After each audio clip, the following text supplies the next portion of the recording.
جی یہ بائک لی ہے ہم نے ہونڈا 150، تو اس کی آج کل قیمت ہے 339، 3,39,000۔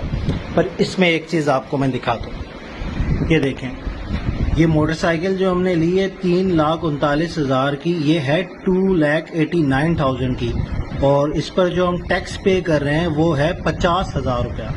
یعنی اس بائک پر ٹیکس پے کیا ہے ہم نے 50,000 روپیہ ایک بائک پر، اور پھر اس کے بعد رجسٹریشن کے ہیں 16,000، جس میں ایک وہ پاسپورٹ کی طرح کی بک اور ایک وہ 100 روپے والی نمبر پلیٹ، دو چیزیں آپ کو ملیں گی۔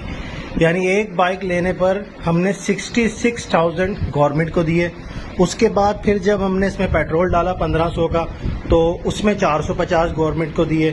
یعنی صرف ایک بائک ایک دن میں خریدنے پہ ایک بندہ 66,000 ٹیکس دے رہا ہے۔ پھر بھی ہم 70 سال سے کشکول اٹھا کے پوری دنیا میں گھومتے ہیں کہ ہمیں بھیک دے دو، بھیک دے دو، اور اس کے بدلے میں اب ملے گا کیا؟ کوئی ڈھنگ کا کراچی میں روڈ نہیں ہے جس پر اسے چلایا جا سکے، ٹوٹے ہوئے روڈ۔ اس کے بدلے میں ہمیں ملتا کیا ہے؟ مطلب کہتے ہیں پاکستانی ٹیکس نہیں دیتے، پاکستانی ٹیکس نہیں دیتے۔ یار اور کتنا ٹیکس دیں گے کہ آپ ایک بائک پر 50,000 روپے ٹیکس، اور پھر رجسٹریشن کے 16,000 روپے، یعنی 66,000 روپیہ سرکار کو دو ایک موٹر سائیکل خریدنے کے لیے۔